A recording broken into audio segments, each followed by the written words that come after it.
do, they'll kidnap you until you give them your name. If you get caught on a train and you haven't got a ticket, they'll kidnap you until you give them the name, because they want what's a thing called joinder, which is your name and address and your birth date, because they want your bond. They want the details of your bond. They want that for a very good reason, and I'll get back to that in a minute. So he gets arrested, he goes in there, and eventually the sergeant's there, and, oh, we've got this guy, he won't give us our name, I'll put him in the cell, then he's drunk, da-da-da-da-da. They let him go the next day. Yeah, but the point is that they let him go. The reason, here's another one, it's really mind-blowing the way the whole stitch-up goes, is that bond that was created at your birth, there's a thing, it's a fancy French word, it says c'est que vie, which means for the benefit of another. It was something that was created after the Great Fire of London, when they were trying to find out all the dead people, all those people that were missing and all the other stuff. But on one side, but on the other side, they were trying to raise a new form of currency, of credit, because remember these guys, these Templars had done it before. How do you think they financed those big, nice Gothic cathedrals and all the rest of that with their money lending, international banking scams and all that? But that's another history. But in 1666, after the Fire of London, they created a c'est que vie trust. The way they work it in terms of the occult side, they say, okay, you're born, you're created by the divine, and therefore you inherit the earth. And you inherit in abundance. If you can go on the internet, you can check it out. If we lived in the whole planet, 7 billion people lived in the same population density as Paris, we'd take up less than half the size of Texas.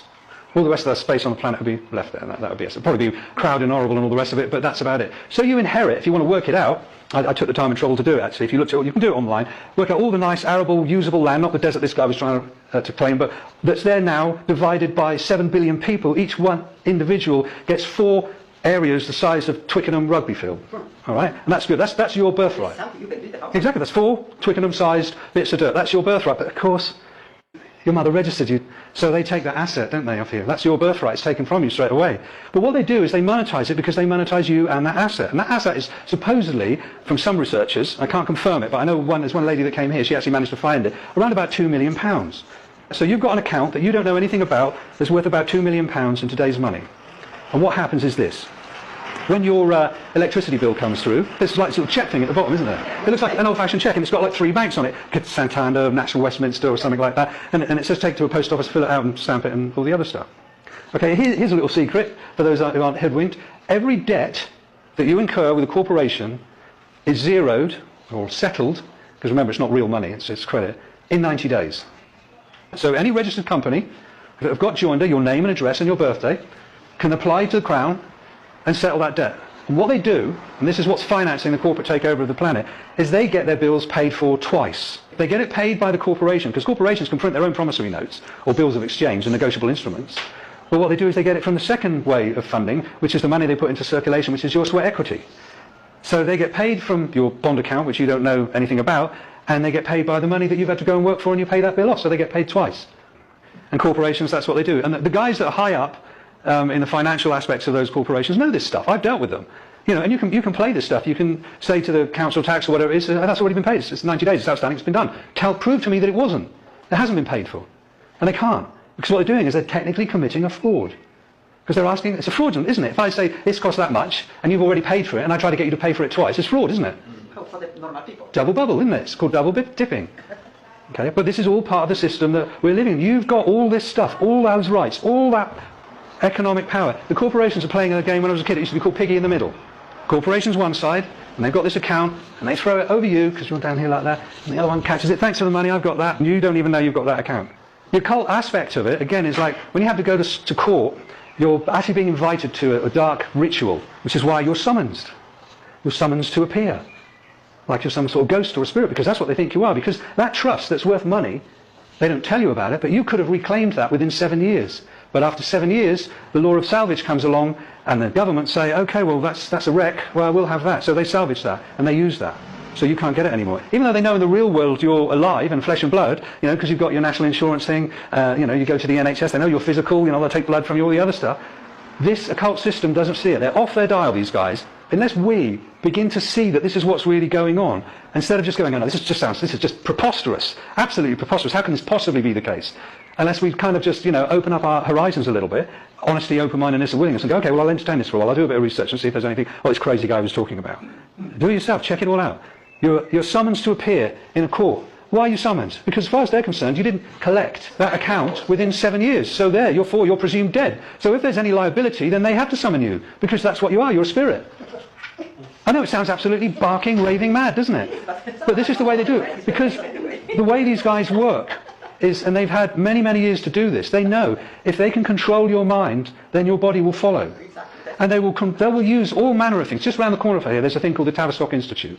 Those of you that do a bit of research or do a bit of shrinky stuff like me, no, it really does some good work, but it's got some extremely dark aspects to it. And its whole founding is extremely dark. It's about mind manipulation.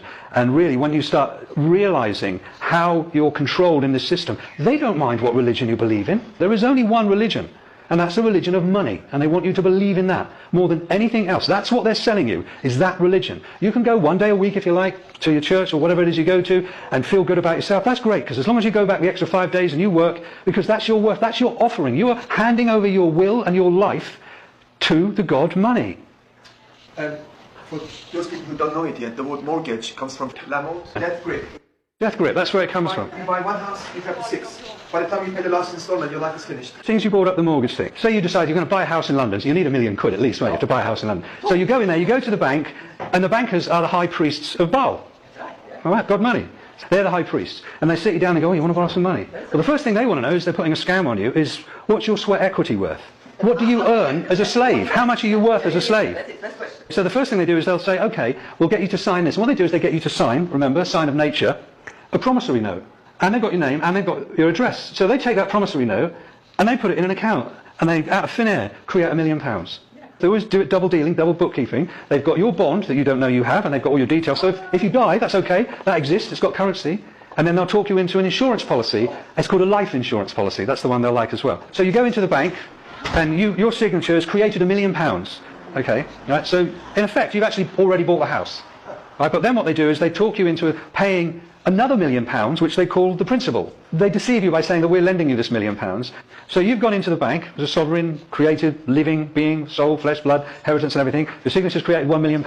They've got an undertaking from you now to work for the rest of your life to create another £1 million, and they're going to charge you interest on that as well. So you've created £2 million plus whatever interest they want to put on the top of that. What have the bank risked? A big fat zero. But then that's the religion, isn't it? Because they get you to go out there. You are handing over something of value on a daily basis. When you clock in or you go to work, you're giving the most valuable thing that you've got, your time, your life. That's you paying homage to their God. Okay, you can go one day a week somewhere else and believe that you're doing something else. But physically in your reality, you've got no choice. You're in bondage. You want to talk about freedom? Tell me how long you're going to last without money in your pocket. And then you see how much freedom you got. That's the reality. That belief is so powerful. I mean, if you were to get £100,000 in news notes and just throw it on any street, Trafalgar Square or somewhere like that, you'd see complete insanity. You'd see total violence breaking out. I've worked in rehabs. I specialised in the treatment of addictive clients, drug addicts, alcoholics. And their parents would come in and they would say to me, well, he's done detox, he's done his cold turkey, surely those cravings are gone. He's not physically addicted to it anymore. I said, no. And they look at me like this. I said, no, it's a psychological addiction is the most important thing. I said, they're addicted to a mood and mind-altering substance. And they said, well, we don't understand. As long as he doesn't drink anymore, as long as he doesn't do any more heroin, he'll be fine. That's what changes his mood and his mind. And I said, okay, here's a table. I'll put a wee baggie, a smack, some brown on the corner there, a bit of coke, a bit of marijuana, a bit of nice grass, a nice sticky bud, say, something like that would be nice. Some bottles of Moet Chandon, eh? Some Nuit Saint-Georges, a few bottles of Rioja. All right, if you want, a couple of tins of Tennent's. Or special brew. What would you like? And they go, oh no, we're not really interested in anything else. I'll tell you what, I'll put £5 in used 20s. Oh, that would be nice. How would that make you feel? And they go, oh yeah, that makes me feel great. I say, okay, all these other substances, if you imbibe them, there's a chemical reason that's going to change your mood and your mind. But you're telling me this printed paper is going to make you happy? Is going to change your mood and your mind? Watch them on the game shows when they win something. Watch them with the gambling. Watch them. That's a mood and mind altering substance that's more powerful than all the other ones on the table. Because all the other ones on the table, you can get rid of that addiction. You don't have to be addicted to that. There's ways around that addiction. But that other addiction, that psychological addiction, you try getting along without that one. Even if you want to. Even if you try not to. It's probably the hardest addiction that there is. Exactly. So that's what you're kind of dealing with in terms of the mind programming and the addiction. Now it sounds really dark and gloomy and all the rest of it, but there is a solution. And really the solution is always been there.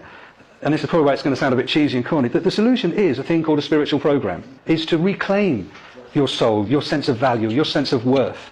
And there are plenty of spiritual programs out there that don't demand you give them shed loads of money and all the other stuff. In fact, if you want to find the genuine ones, they'll be the ones that won't be wanting the money from you, because they'll be on that spiritual program themselves. And there will be one out there, if you really want it, that will fit itself perfectly to what you are.